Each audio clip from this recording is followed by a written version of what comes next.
नमस्कार दोस्तों। तो रेलवे ने एक और नोटिस निकाला हुआ है, काफ़ी इंपॉर्टेंट नोटिस है और ये नोटिस है regarding recruitment of various ministerial and isolated category post.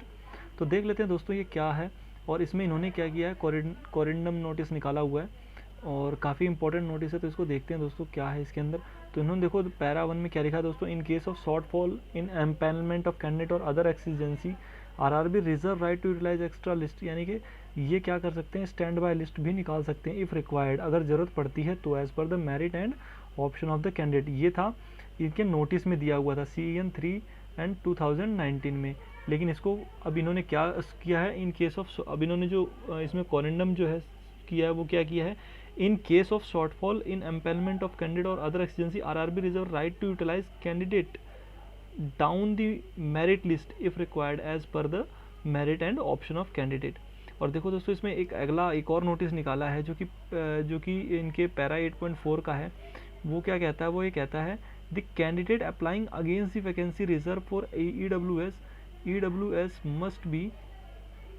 EWS must produce a valid income and asset certificate issued by the competent authority as per annexure given at the 49 of the document verification। अभी देखिए इसको इन्हें पढ़ना कैसे है, the candidate applying against the vacancy reserve for EW must produce a valid income and asset certificate issued by competent authority as per annexure third given at page 49 on the date of document verification. Any such certificate issued even after the date of notification will also be considered as valid।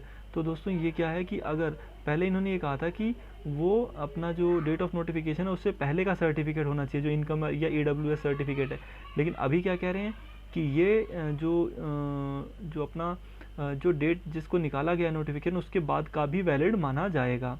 तो इसमें ये कहना चाह रहे हैं, ये कह रहे हैं after the date of notification will also be considered valid on the date of document verification, तो उस समय वैलिड माना जाएगा। एक नोटिस और एक इन्होंने और भी चेंज किया, वो क्या किया है कि based on the performance of candidate in CBT and stenography skill test, performance test, teaching skill test, translation test, candidate equal to the number of vacancy will be called for document verification as per their merit and option. In addition, candidate equal to 50% may increase or decrease at the discretion of number of vacancies for various post will also be called for DV।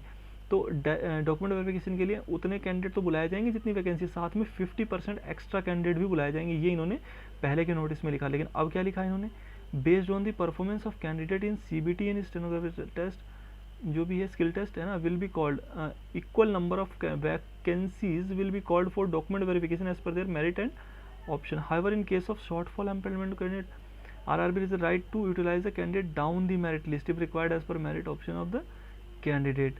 तो ये क्या करेंगे, जो है जो merit list में जो down है जिनका नंबर नहीं है उनको भी क्या कर सकते हैं, कंसिडर कर सकते हैं। इन केस ऑफ 2 और more candidate securing same marks, अगर 2 कैंडिडेट के सेम मार्क्स आते हैं तो क्या होगा, their merit position shall be determined by age, तो उनको फिर एज की, और ओल्डर पर्सन जिसकी उम्र ज़्यादा होगी उसको प्रेफरेंस दी जाएगी। In case age being same then alphabetical, तो फिर अल्फ़ाबेटिकल ऑर्डर को प्रेफरेंस दी जाएगी A to Z, तो जो अल्फ़ाबेटिकल में पहले आएगा उसको प्रेफरेंस दी जाएगी दोस्तों।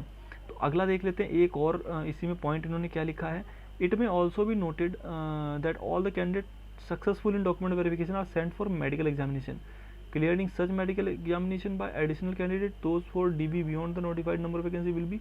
अभी ये पहले वाले नोटिस में लिखा हुआ था दोस्तों ये, लेकिन अभी क्या लिखा, इट में ऑल्सो भी noted that all the candidate successful document verification are sent for medical examination, यानी जो भी डॉक्यूमेंट वेरिफिकेशन सक्सेसफुल जिसका हो गया है उसको मेडिकल एग्जामिनेशन के लिए भेज दिया जाएगा। तो थैंक यू दोस्तों, ये मिनिस्ट्रियल और आइसोलेटेड कैटेगरी के लिए इन्होंने नोटिस निकाला था और काफ़ी इंपॉर्टेंट नोटिस है, 30 तारीख को ही आया है दोस्तों ये। तो उम्मीद करता हूँ अब इसको समझ गए होंगे, और अगर वीडियो अच्छी लगी तो चैनल को सब्सक्राइब करें, लाइक करें एंड शेयर करें। थैंक यू दोस्तों।